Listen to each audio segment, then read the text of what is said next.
Hey there, food fans. Welcome back to the Food for ThoughtCast with me, your host, Melissa Reagan, and my co-host with the most, Chef Steven Gonzalez. What's up, buddy? Greetings. Greetings. Sultan. What's going on? Oh, just, having fun, hanging out, enjoying a beer. Enjoying a But hey, beer. what I about like you? it. I had my beer in the daytime today, like you do. Um, Coors, huh? Okay. Water. So Hey, I'm having a water, we really. listen and we don't judge. Right? That's okay. I've had some. I like Coors. I've had some in my time. Um, I have a I have a sugar-free ginger ale here in the L cup. Shout out. Nice. All right. What's up, buddy? So tell me what you've been up to. What's been happening in your kitchen? At home, there's just been a bunch of random fun going on. I'm trying to meal prep, but I have been not motivated at all. Now, Mm. that doesn't mean I'm just eating junk, I promise. But I'm gonna beat you to the question of what's the most amazing thing I had to eat, Okay then. because last week it was in the 20s, in the teens, and Hmm. then shot up to 84 degrees out of nowhere. Right? Yeah, that's how you get a cold. Yeah, no kidding. So the day before it shot up, I decided to make shrimp or no seafood albondigas or meatballs, Hmm. and they came out really, really good. So it was like shrimp, crab with a K, ground salmon, and clams. And they came out very delicious, very hearty, and they did not suck. Mm. Yeah. The best part is I didn't even have to really season them because like the clams were salty enough as it was, and like it was just good. So Nice. it worked out. Nice. Yeah. What about you? Well, I have to give you a little bit of a shout out because also that sounds incredible. I've never had albondigas that wasn't pork, so that's extremely interesting to me. Or like pork and beef. You can make Um, albondigas out of anything. Al There's shrimp albal albondigas, pork albaldi. albondigas, chicken albondigas, beef albondigas, venison albondigas. Damn, I Mm. messed that one up. There's alligator albondigas. But yeah, I mean, like, I actually learned how to do shrimp albondigas like from the get go, and so I figured I'm in the mood for seafood. I haven't had shrimp in quite some time, but let's combine it. Okay, so when you say the word albondigas, is that the actual meatballs themselves, or is it the soup dish with the meatballs in it, or does it mean both? I've always assumed it was the soup dish with the meatballs. Mm. That's what Hmm. I've always you cook them in the broth Sure. and all that, and yeah. Yeah. No, I'm just wondering because like I worked at this Spanish restaurant for maybe like a whole year of my life, and they had albondigas, but it was like a tapas, and it Yeah, was slightly different. It had like sherry in the sauce, it had ground up nice. almond, but I think that it was just the meatballs themselves, like the word. You know what I mean? Yeah. Well, So I anyway, I was just curious. finally posted it today I saw on it. step by step. So I'm waiting for people to be like, "That's not albondigas. That's not You how my are not a grandma real made it. chef. You're just a cook. You suck." I'm expecting that, but then Yeah. I'm just I used to be very PC, like with responses. I still Mm. am, but like if people are like, "Oh, you suck," this and that, I'm like, "Well, you don't have to watch. You can You go can to the just tell them they get what they pay for, and then they're like, "Oh, I don't pay anything." Exactly. You can You f need right off." you need to go mind that business that pays, son, way over there. Right. So yeah, so I had something pretty tasty this week. What I was it? went to this little spot next door to where I work. It's called Village Tavern, and slowly making my way through their very expansive menu. It is like the size of an Olive Garden, not Olive Garden, who am I thinking of? Cheesecake Factory novel. It's like a Ooh. novella to food.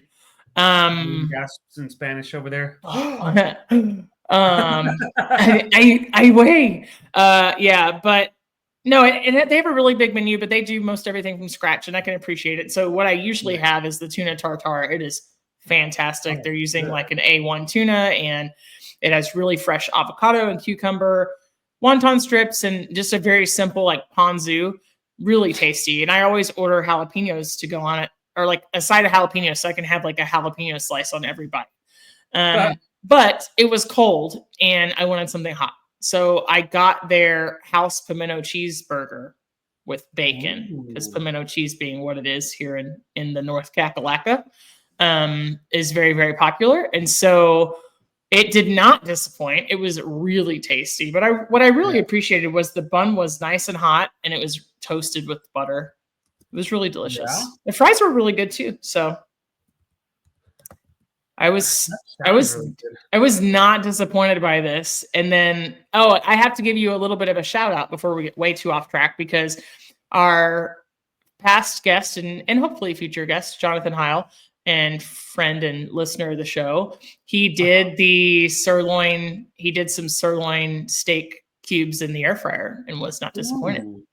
So he said they turned out really good. Sirloin of steak. My So favorite. and I've been on this kick where I buy a bag pre-made salad and add homemade meat to it, just because it's easy. And I had a Cajun Caesar the other day that was really tasty. It just had, Cajun season. I mean, it wasn't anything mind blowing, but it had some fun seasoned croutons that came with it. And I like to like crush my croutons up into powder, so you get like little crispy bites in like every bite of the salad, Uh-huh. And I tossed to the dressing that came in. It was like basically a crap load of black pepper and blackening seasoning like that, because that's what people think that Cajun is, in like a creamy Caesar dressing. But hey, but I actually did some burger like some taco seasoning, basically burger patties with Right. garlic and cheese in them in the air fryer, and I had like a burger patty on top of the salad, and it was freaking awesome. Nice. You know, Heck yeah, considering the type of hours I've been keeping lately, it felt damn near gourmet. And so, bud. but I bought some sirloin steak today in honor of you, and I'm going to cut it up in cubes in honor of Jonathan. And yeah. So Nice. I'm gonna put it in the air fryer. I'm gonna marinate them and freeze them in individual portions. So I have like 4 different flavors, and I put it in the air fryer. One of them is gonna be like a Korean barbecue sauce, because that's what I bought for other meal prep, and the others I think will just be Finch barbecue. Which, by the way, congrats to our friends at Finch Barbecue, Chris and Wendy. They just opened up their food truck, and they're crushing it. So Cool. yeah, it's exciting times. Sweet. Yeah, It's only a exciting matter of time times. before we talk about their brick and mortar and their second location and the third location. Dude, it's only a matter of time. It's amazing. I'm so happy for them and so proud of them. I got asked that age old question today. You ever get asked this, Steve? Huh. Oh, you're a chef? What do you like to cook at work? I've been asked that a million times, just not at work. Mm-hmm. Just, what do you like to cook? Sure. What's your favorite thing to cook? Or yeah. But a woman who knew nothing about what I do for a living today, a really sweet neighbor who I talk to when I'm walking the dogs, invited me over for coffee, and I took her up on it. Oh yeah. And just a really neat lady. She put a little spread out. She wouldn't let me bring anything over, which made me feel bad as a Southerner, but it's okay. Yeah, she was like, what do you cook at work? I was like, I don't cook at work. I was like, that's adorable. I don't do that. I'm busy running. What do you say? Yeah, it's like, what do you say when people ask you that, Steve? Well, again, they don't ask me what my favorite thing to cook at work is, but they always ask me what my favorite thing to cook is. So I just say, Sure. The best thing I make is Caesar dressing from scratch. Best thing, hands down. But is it your favorite? Is it my favorite? It's pretty damn good, so it could be. So, good question. So today's episode, we're just going to have like a little bit of a chef chat, if you will. So for everybody out there listening, and if you usually tune in for a lot of food content, don't worry, it didn't go anywhere, but we've just brought you all these amazing guests, and we're going to bring it back to ourselves for tonight. So Steve, I want to ask you, like, do you think culinary school is realistic? I think it lays down a good foundation for a career. Yeah. it doesn't mean that you're better than anyone. It doesn't Do mean you, that you're worse than anyone. do you think it's necessary? I don't think it's necessary. I Yeah. think I think it helps though.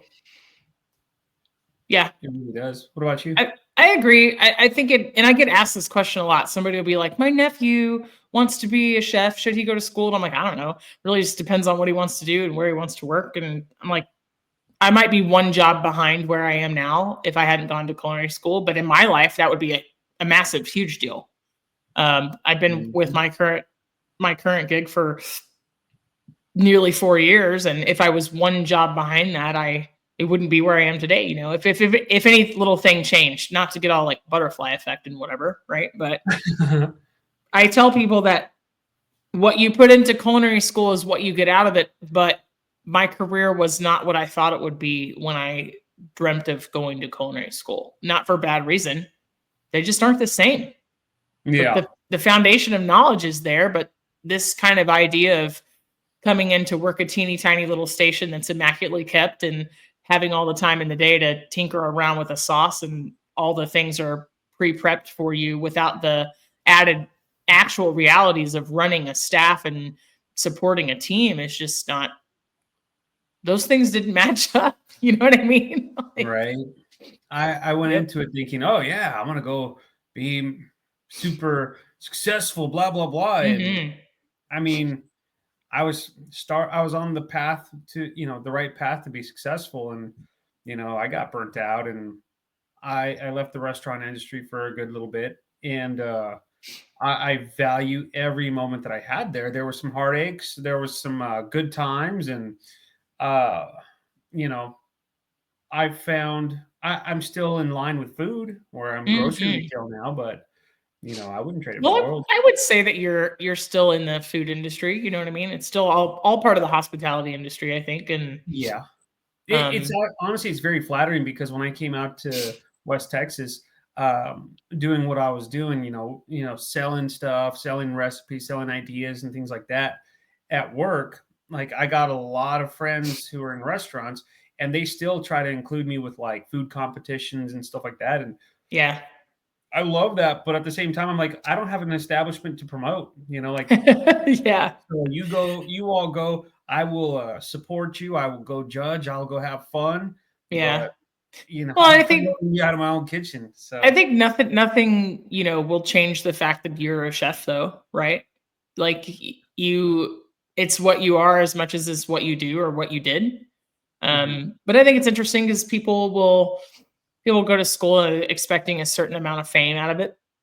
And I'm not going to say that that's not, we were certainly sold that on a level, right? But and I'm also not going to sit here and be like, culinary school was a lie. Like, no, I mean, I got out of it exactly what I put into it.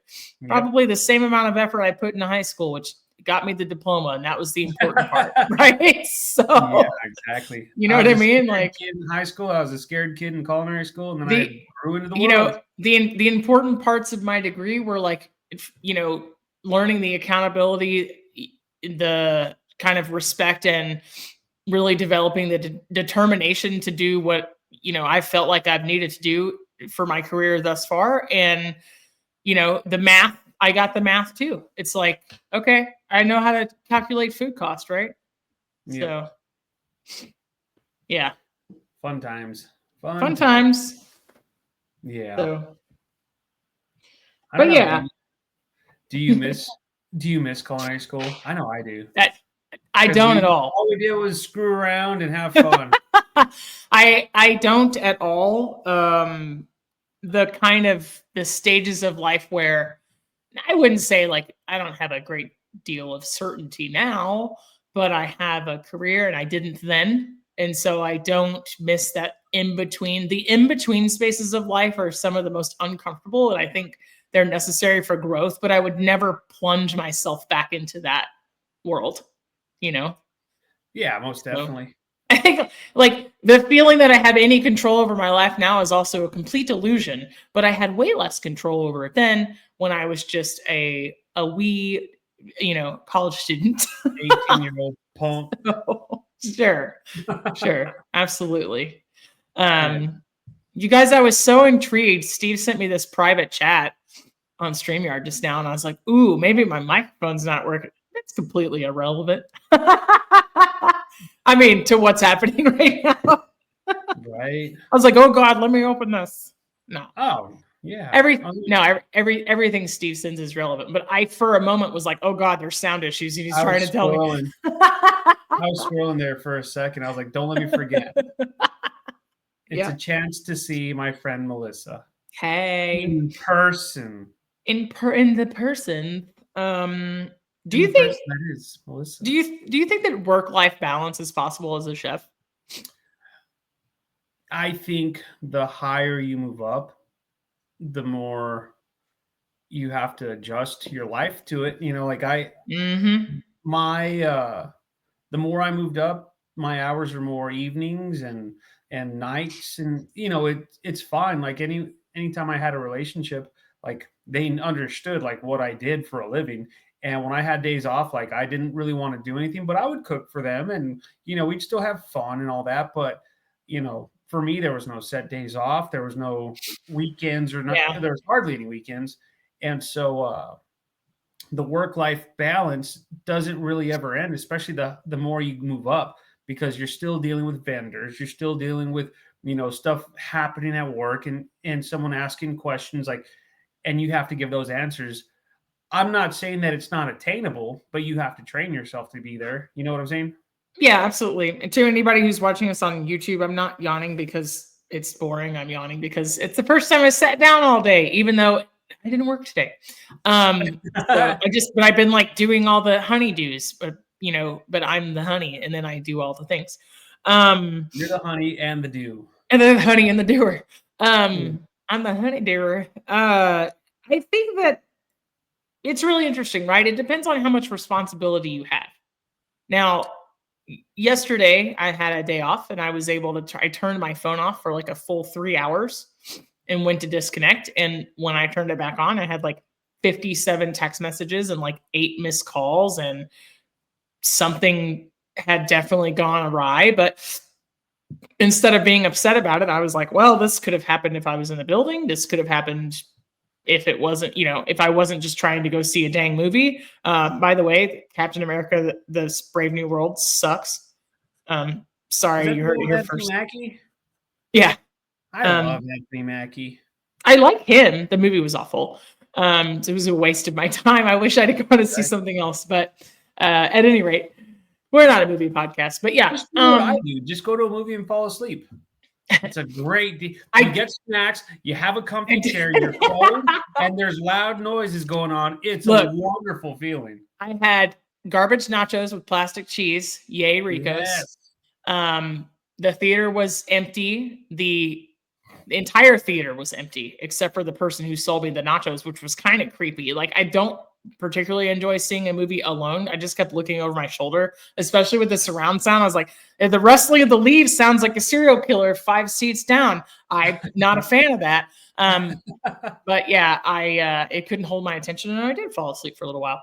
But anyway, all that to say, I think the more you move up, you realize that it's a work-life harmony. Like it's a give and take. Sometimes there's going to be seasons of your life where it's all you do, no matter if you're in the business that you're in or you're in the business that I'm in. And there's going to be seasons of life where the scale tips the other direction, and you have a little more time to yourself. And I think you have to create those opportunities, though. You know what I mean? You have to set boundaries and figure out what you can delegate, and it's extremely stressful, like to know when to give something away and then when to pull the reins back. You know what I mean? Yeah. So, yeah, I think it's definitely attainable. You just have to, setting boundaries. That's the biggest one.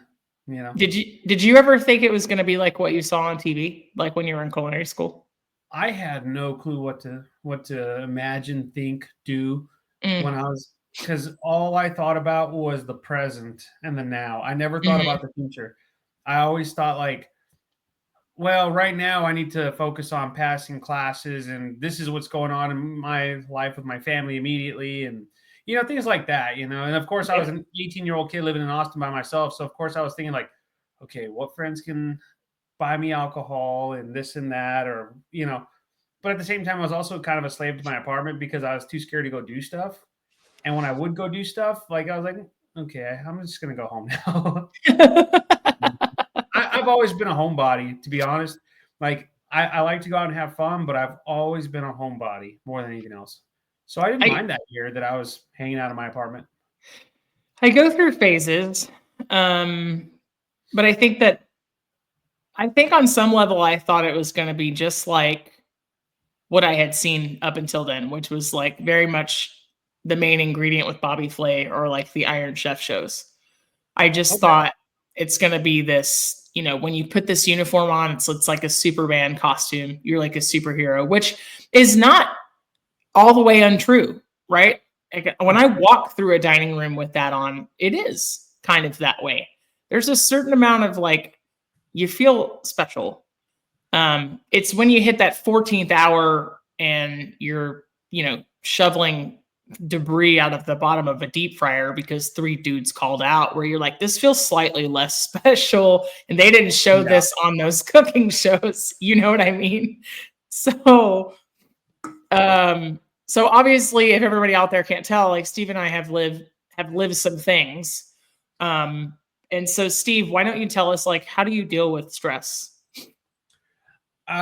So there's a handful of different ways. Like when I was in my 20s in restaurants, I would deal with stress by going out and partying after work, having fun, till 2, 3, 4 in the morning. So like blowing off steam.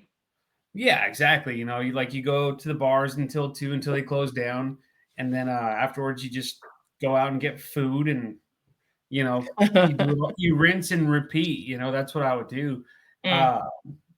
I noticed though that there was a point where that was like my coping mechanism for anything that was like stressful. Like it would go to, oh, I need a drink. Oh, I need to just go get drunk. And now it's like, look back at myself, all these years later thinking like, okay, I want to drink. I don't need to have one. If I'm stressed now, like I've just calmed down even more. Like I used to be a real hothead and now I'm just so relaxed to a lot of stuff that I'm like, okay, well, let's talk it out. Let's figure this out. Did you used to be super reactive like Gordon Ramsay? Not as vulgar, but I would lose my cool sometimes. Like if food came back, like I'd be like, what the hell? Well, this is undercooked. Okay, well, I could see that. Yeah, let's get this fixed for him. And if it came back a second time, like, what's going on? Like, are these people really that picky? Or what if it came back for like, let's say something that you didn't consider real, like a steak comes back and they go, this isn't medium rare, and you're like, it's a perfect medium rare. Like, what's that moment look like? I've had that happen where someone ordered a medium rare and they sent it back to where so many times it went out medium well, almost well done, and they're like, this is perfect. It's like, okay, so clearly they don't know what they're talking about. In the moment, you're a little bit perturbed because you have orders coming in, you're trying to take care of that, and you have someone who doesn't really know what they're talking about, like throwing a wrench in your game, and you're like, damn, dude, come on. But I was fortunate enough to where like the restaurants that I worked in, one of them was a dinner restaurant. So, and it wasn't like, it was about 180, anywhere between like 60 to 100 covers a night. So it's not like, you were in the weeds, you weren't like dying.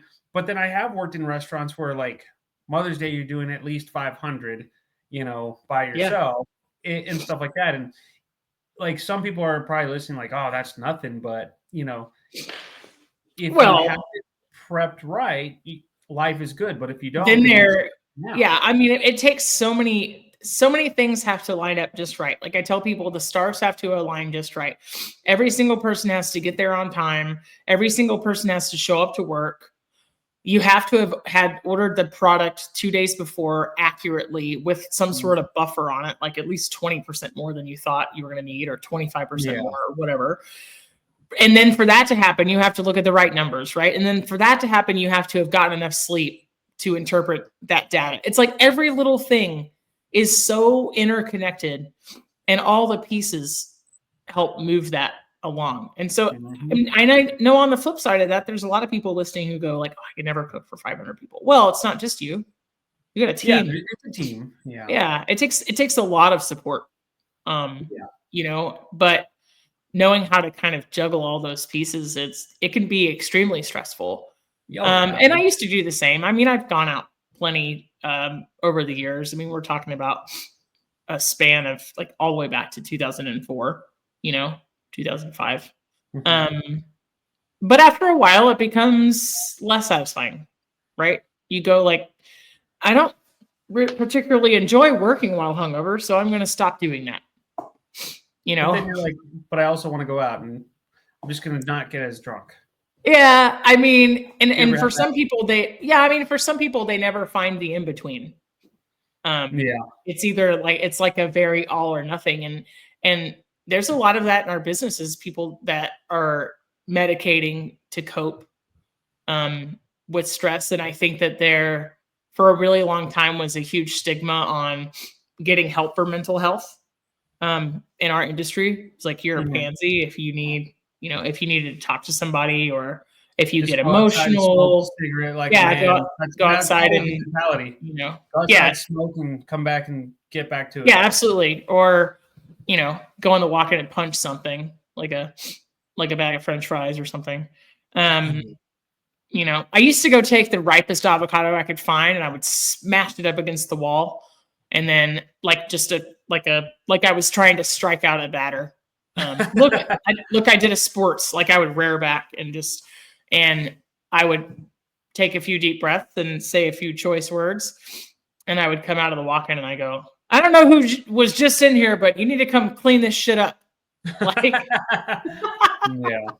like the ultimate like decoy behavior. I mean, just completely misplaced, like, you know, my own crap, but couldn't filter it through anything useful or helpful and Yeah. didn't have a good way to cope. So it was just like, let's destroy a tiny piece of property like this avocado that did nothing to deserve this and then blame it on somebody else, like that's been several years ago, but that was like my coping mechanism of choice for a while.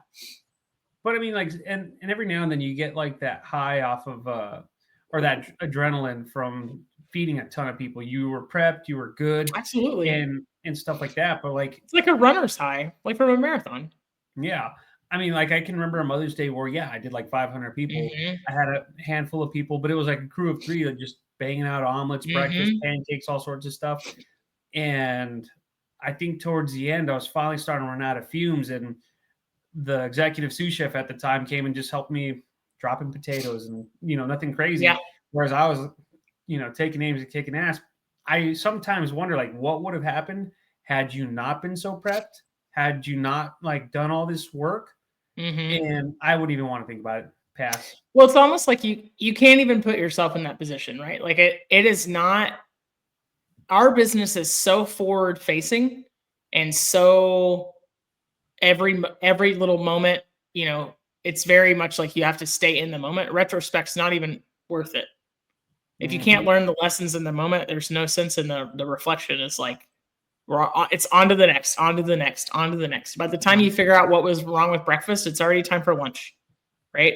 Yep. It's already time for dinner. Like you can't even, there's not even a lot of time to like regroup, to be quite honest.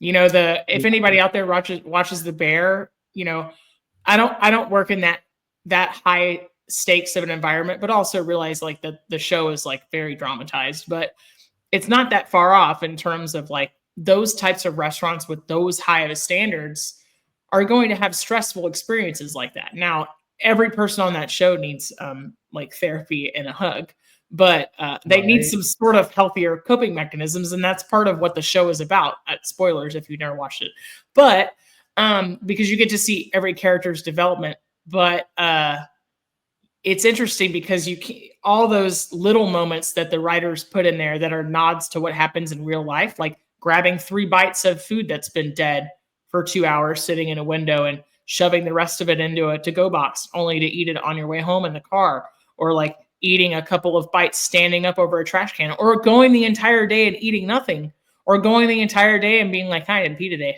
Oops. Like Yep. not even time to dwell on it. You can't even feel sorry for yourself. You know what I Yeah. mean? And then you also have like the pressure that you put on yourself to Hmm. make good food because at the end of the day you feel I mean you are responsible for Yeah. making someone's day or getting them sick. Like I can tell Yeah. you I've had people tell me your food made me sick and it's like the worst feeling in the world. Hmm. And it's like what do you mean? Like no, there's no way. And it's an awful feeling. And of course, that's when you put that pressure on yourself and you're like, well, fuck it. I mean, screw it. Let's go get drunk. Let's go, you know, let's go I'm have not. a I'm drink. not And editing it out. Uh, yeah, I there. mean, I've had those instances too where I'm like, I made someone sick and it's a Yeah. horrible feeling. So you medicate you're on your own and Well, it's like a lot closer that I get to 40 when a bad day rolls around. Um, I just want to sleep. It's just a way to shut out. It's to shut out the world. I want to yeah, cocoon like in a big blankie and binge watch something and yeah, sleep. I don't hardly have any fun vices left. But it there was a stigma for a long time about like you really didn't discuss mental health in kitchens, and stress was worn as this badge of honor that you weren't allowed to do anything to fix it, or it was a show of weakness. yeah, The kitchens I came up in was like, suck it up. Especially like, oh, you're sick. You never called out if you were sick ever, right? I've been cussed at, screamed at, made to come into work, threatened to be fired. I've worked with the flu. I've worked with bronchitis, right? Like just ridiculous things that now 10, 15 years later, I would tell somebody if they had a sniffle, please stay home. I also don't want your sniffle. Like it is not yeah, brain surgery, right? Like we're not saving lives here. It's food, you know? yeah. Like please don't come in if you're sick. I mean, I've had to work sick too. Also, I've it's also gross. had I've also had bosses who are like, dude, you got a viral infection. Like, just stay home. You're fine. Like, Ye- we'll work it. We'll Yep. figure it out. Yep. And so, I always left everyone prepped as much as humanly possible. But Hmm. like while I was leading up to feeling sick, you know what I'm saying? But you know, I have worked sick to where it's like, oh my god, what am I doing? Yeah. So Yeah. yeah, I but I mean, agree. I've also had friends who are in the industry where they've worked in spots where someone calls in sick and they're told like, you know what, take the day off, take tomorrow off, take the following. We'll call you if we need you. Like yeah. you basically don't have a job. But I think it's more recent than not, right? Like if I think back to my very first experiences in the business, it was an absolute like it was a deal breaker. We don't give a crap if you're sick. Get in here. Yeah, Whereas now I think COVID really changed that for everybody. yeah, And despite what it did to the industry and the places that never recovered, closed down, that won't recover, I think the culture shifted.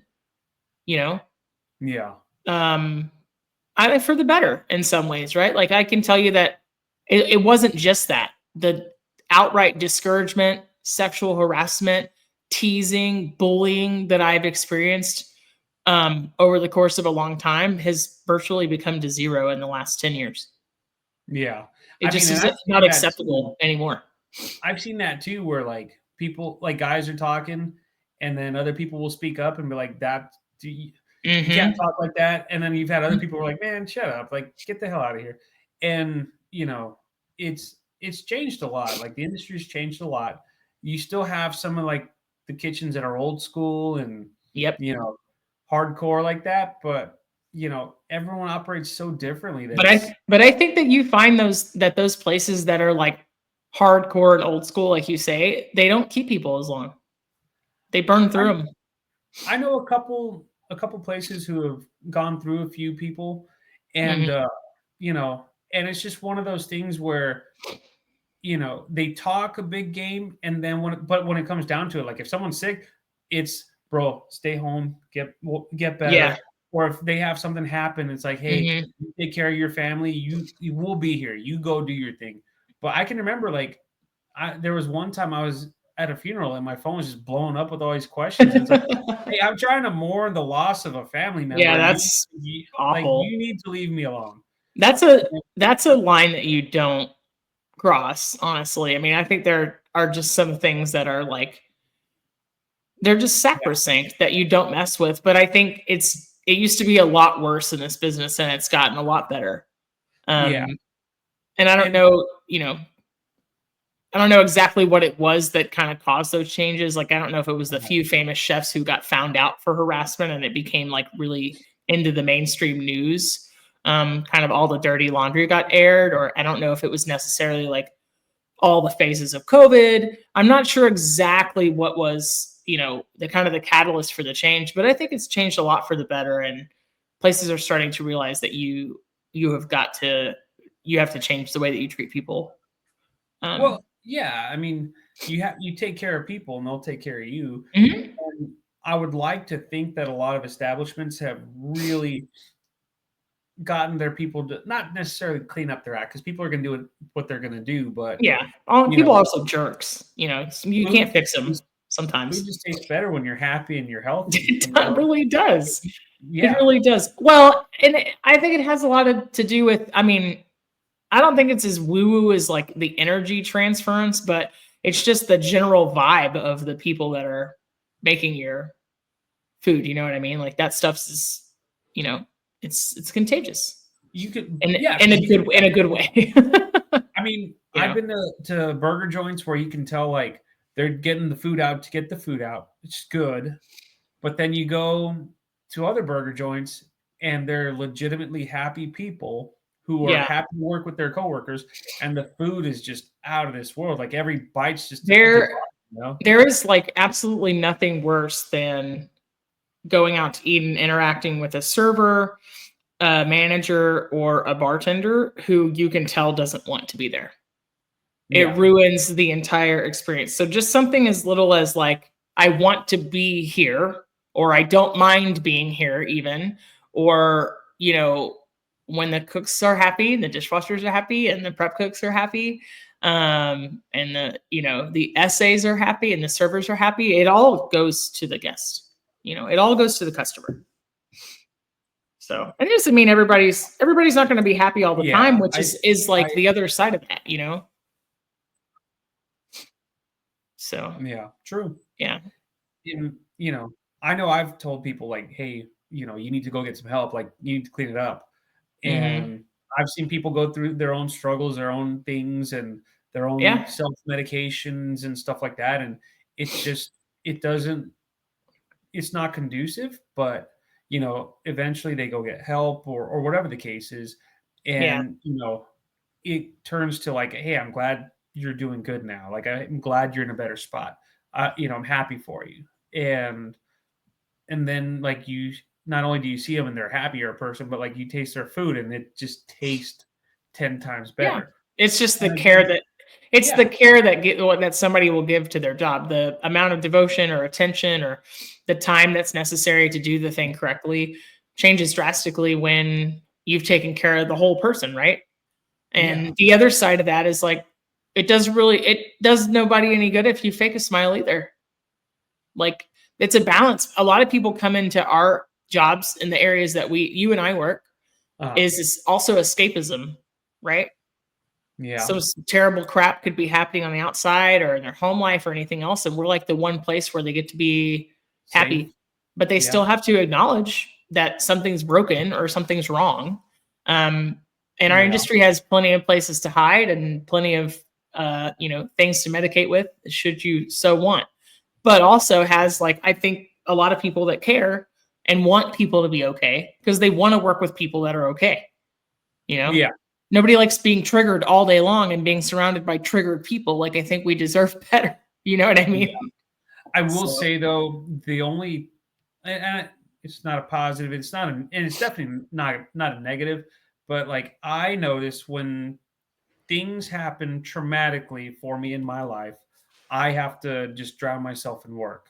Like I can't take the day off and yeah, a lot of people do because they have I to keep can't busy. breathe. Yeah. Yeah. No, you're right. You're definitely right. And it's tough. But at the end of the day, like that's just how I cope. Some people are like, Sure. "Hey, this happened. I got to take the day off." And I've learned because I've been in those same situations like, "You know what? You do what you got to do. You take care of yourself." One of Yeah. my old sous chefs or executive sous chefs, he told me these four walls are going to be here before you. They're going to be Yeah. here without you. Like you're good. Like you take care of what you got to do. And you, like I say, you get both sides of humanity. Of some people really care, some people don't, and maybe it's just like you get them at a bad time, whatever the Yeah. case is. You know? I mean, absolutely. You get like every piece of the spectrum, right? You get people who my job is the thing I have to do to pay the bills. I'm here to get a paycheck. After I get done doing my job, I get to go escape to my home life. And then you get the complete opposite end of that spectrum, which is my home life is terrible and I need to escape into this job. And it is the one thing that I have. And then hopefully you get people that are closer and closer and closer to the center of that spectrum where they go, you know, my job doesn't define me. My home life doesn't define me. Like I'm my own person. And there's some balance in between these two things, right? Yeah. I want to be here and I also don't mind being at home or, I figured all my crap out. Nobody's really figured all their crap out, but it's a Yeah. process. Some people will try and some people don't try, I like, remember like in my 20s, like talking to like the guys in their 40s and stuff who've been around for a while. Like they're like, "Oh yeah, I got to take care of my kids, this and that." And I always thought to myself, one day I'm gonna have kids. One day I'm gonna be in mm. this. Look at me now, pushing 40, no kids, and that's fine. But I'm like, man, I was so stupid trying to save up for kids. I could have just been going out and partying. Oh, mad at myself. Not really. Well, it's no shade. It's no shade to anybody who has kids. I both admire you and also glad that I don't have any right now.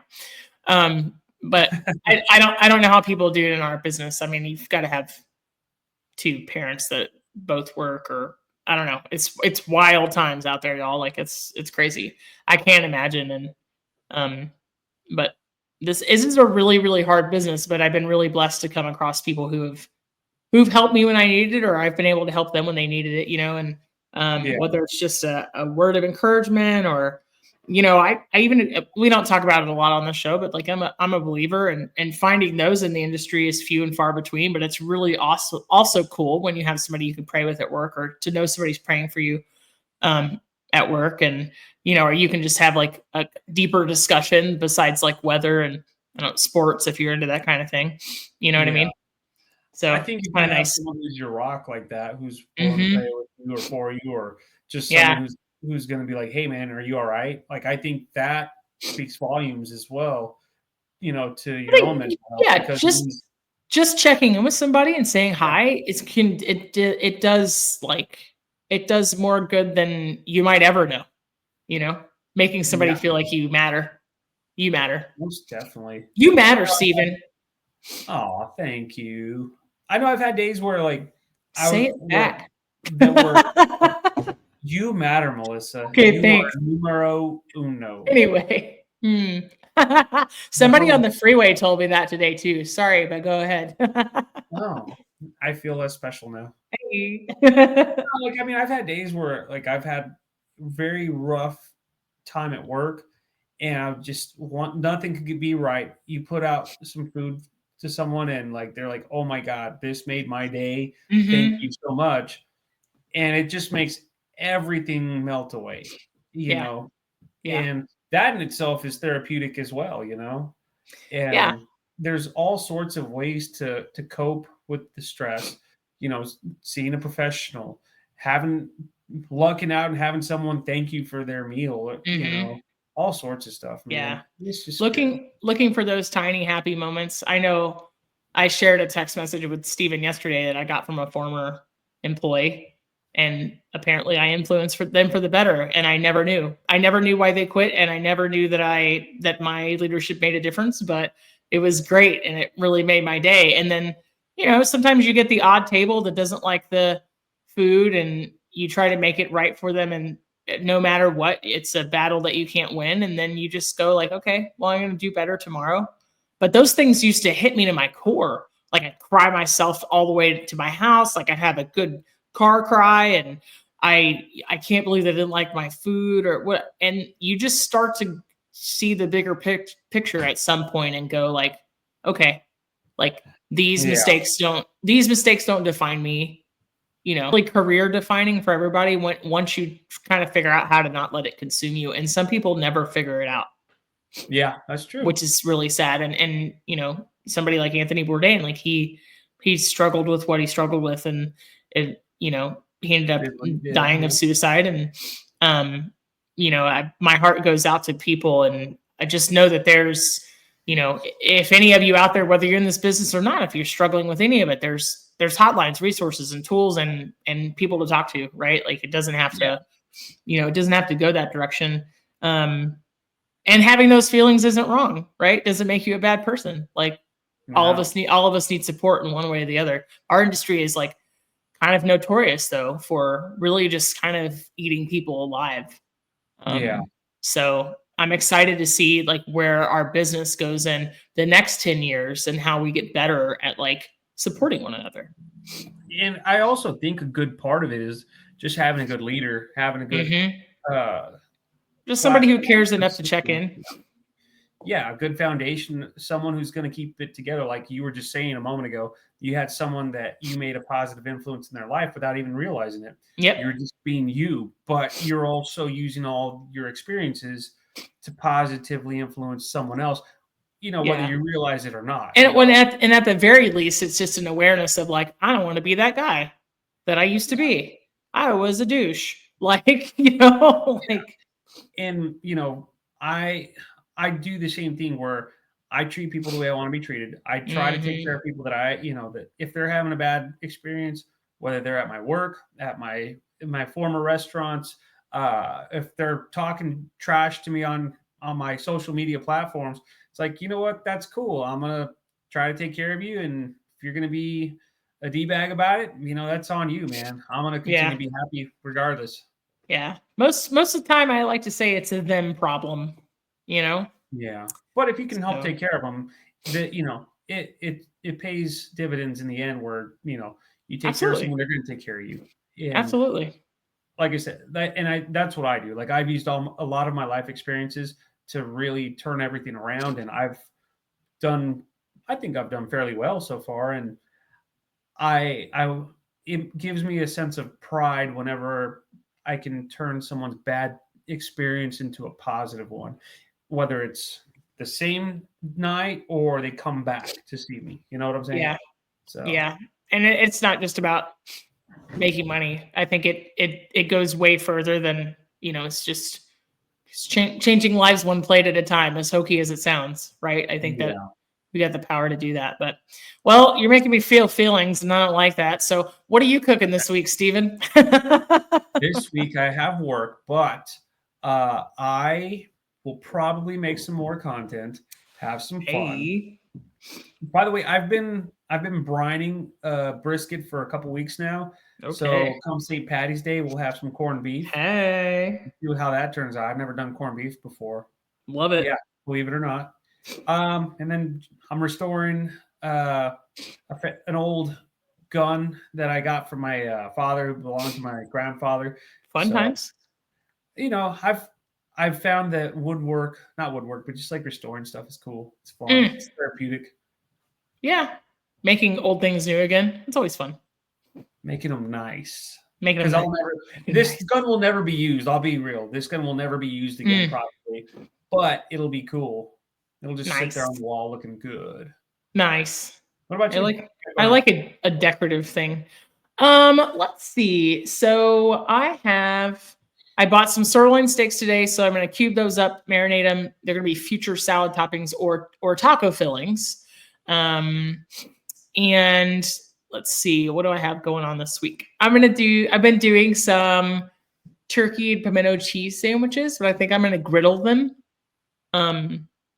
So like smashing Pringles on the inside, real high class over here. But I do have some plans at some point. I'm gonna make curry. So little beef and potato, I think, kind of a Japanese style. Maybe some snow peas. Just really been in the mood for Asian, so I think I'm gonna make that happen. Yeah, absolutely. Yummy things. Well, we appreciate you all listening to this different style of a very special podcast. episode of the Food for ThoughtCast. But like every now and then you kind of have to talk about these feelings and things like Mhm. that. It's again how you cope with it, how you deal with it. Yeah. There's always positive ways to do it, and I myself have seen it, for the better firsthand, and Mhm. I've seen it take a turn for the worse in other experiences. Not me personally, but like with other people and whatnot. And Mhm. we like all of our listeners. We like all y'all, and we like when y'all interact with us. So, And we just wanted to share a little glimpse into that part of the business and our careers. So, just like I say at the end of every episode, unless you stop listening before the outro finishes playing, in which case you're a terrible person. But be kind to one another and share good food with each other. Until next time, see ya. Bye.